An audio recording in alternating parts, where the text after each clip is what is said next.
So how many things are you going to try, buy, do, experience?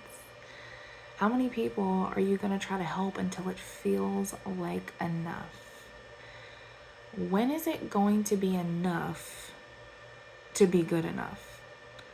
When is it going to be enough to get you to heaven?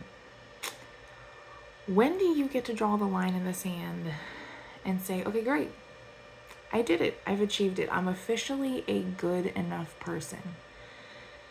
And that's supposing we have the ability to achieve greatness on our own. Multiple times in the book of Judges, it says Israel had no king, so they just did what they saw fit in their own eyes, that they deemed good enough. That same book also mentions rape, women being kidnapped, sin, and oppression due to free will that God gave us from birth.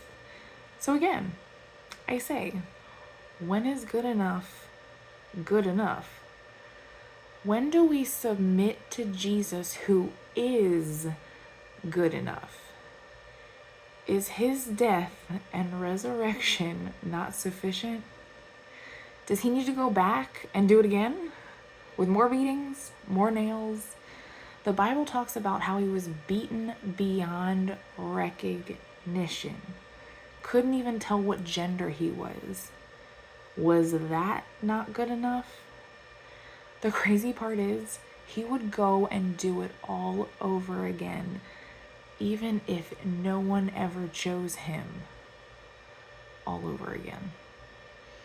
There was a man named Barabbas. He was a criminal that Pilate, the leader at the time of Rome, asked the crowd, would they rather him go free or Jesus go free? They asked, the people asked for a criminal, a thug, a lowlife who was undeserving of freedom to be set free instead of Jesus. Completely free of charge, just set free or harm for an innocent man to be put to death. Criminal goes free, innocent man, Jesus, gets put to death. We are Barabbas. Jesus was mercilessly beaten, bruised, torn to shreds, beyond recognition, so we could be set free. Free of charge, and that's not just free from sin, but everything that comes with sin. Anger, hurt, addiction, perversion, rebellion, resentment, every selfish human thing that deems that we will never be good enough on our own or have the ability to do enough things to get to heaven. Jesus died for all that. And we get that gift of eternal salvation with him free of charge. So I ask again, when will enough be enough? When is good enough enough, especially when a loving Savior has already come to take your place? He is enough. He's more than enough. He died so we can live, not just survive, but live. What are you doing with this free gift? This gift that allows you to walk around with the testimony of the junk that you've gone through, but without holding on to the pain of it, the hurt of it. This gift that provides you with the assurance of knowing you'll go to heaven when you die, but you'll also make it through the pain and struggles of this life while you're here. Heaven is real, hell is real. Choose to believe it or don't. Just know God's gift of his son Jesus' death, it's free. You have to do nothing to earn it other than give him your heart. Give him your heart so he can heal it, and not just heal it, but transform it.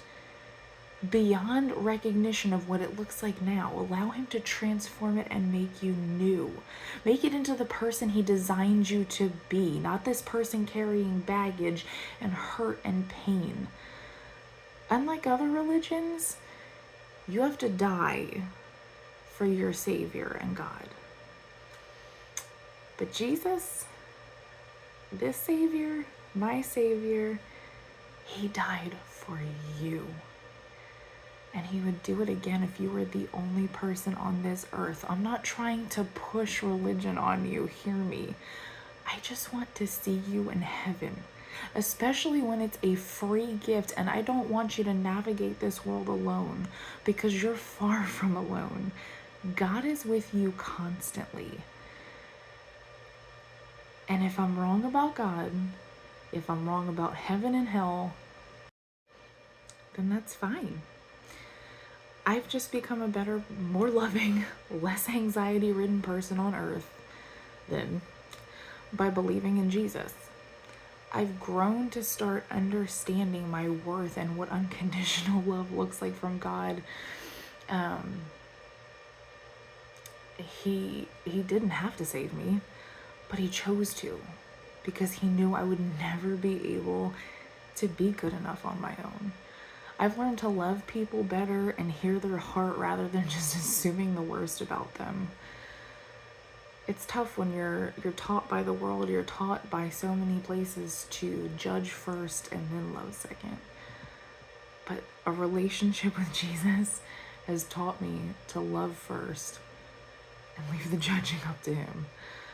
If I'm wrong about God, then you've got nothing to lose.